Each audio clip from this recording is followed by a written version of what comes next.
Guys it's part 2 part 1 చూడకపోతే చూడండి.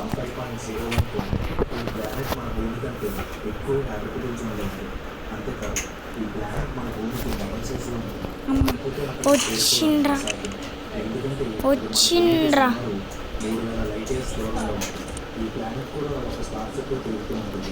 ఏ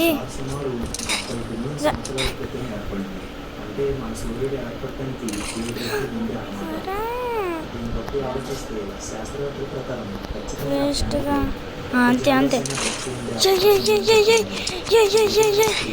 అది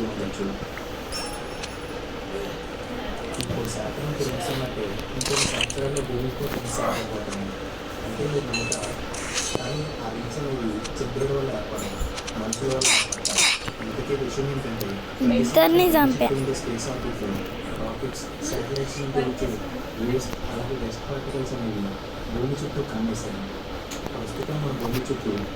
నేను వన్నా వద్దు ప్లీజ్ ఆపెట్టు.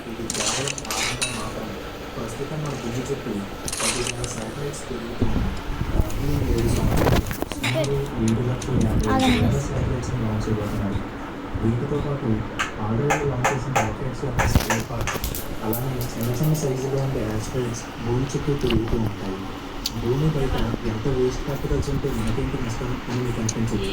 కానీ అందులో చిన్న పొల్యూషన్ జరిగినా కూడా మన భూమిలో internet, television, weather, telecommunication system పూర్తిగా డ్యామేజ్ అవుతుంది.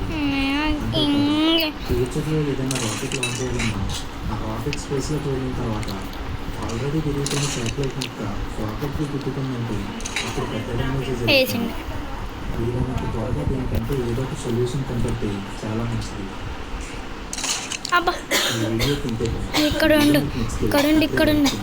అలానే ఈ వీడియో మీకు యూస్ఫుల్ అనిపిస్తే ఇలాంటి కంటెంట్ మన ఛానల్లో చాలా అప్లోడ్ చేశాం.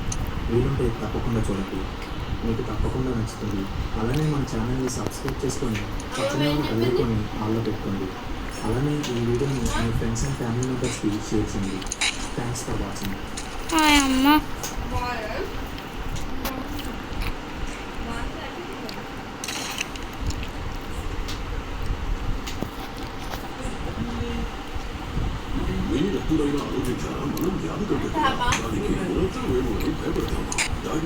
అబ్బాయి వేసిండు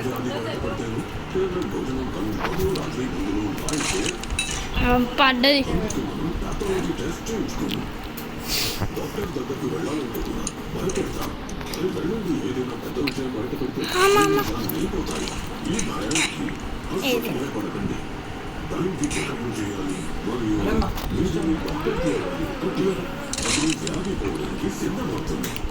బ్లాక్ కొట్టిన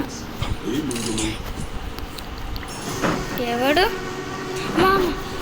హలో స్పేస్ ఇంతకంటే ఏలియన్స్ లేవు అని నేను ఎప్పుడూ అనుకోలేదు. అండ్ ఏలియన్స్ అనేది యూనివర్స్లో ఎప్పుడో ఒక దగ్గర మనలో సాధిస్తూ ఉండొచ్చు అని. ఎందుకంటే అదే పాసిబిలిటీ యూనివర్స్లో ప్రతి చోట ఉంటుంది.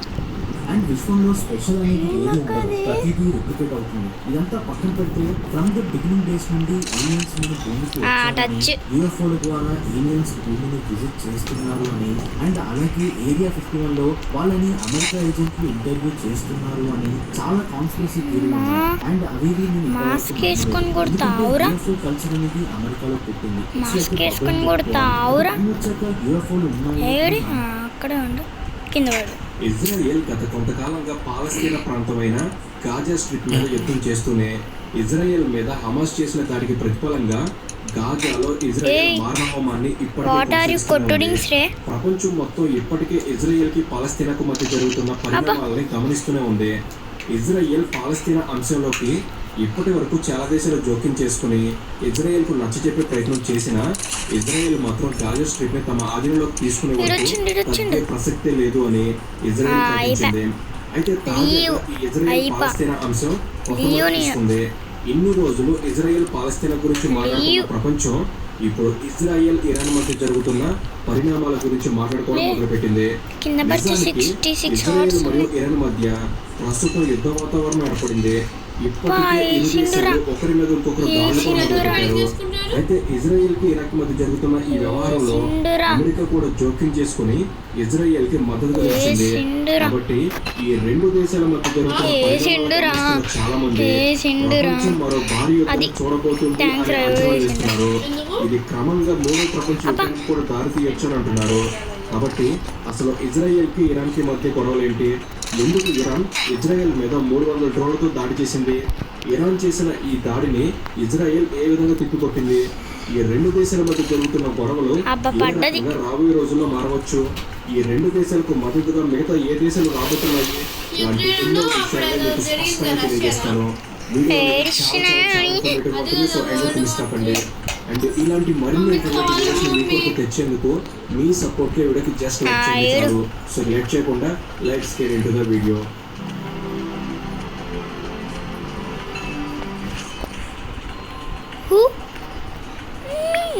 ఇరాన్ ఇజ్రాయెల్ నెక్స్ట్ వీడియోలో కలుద్దాం.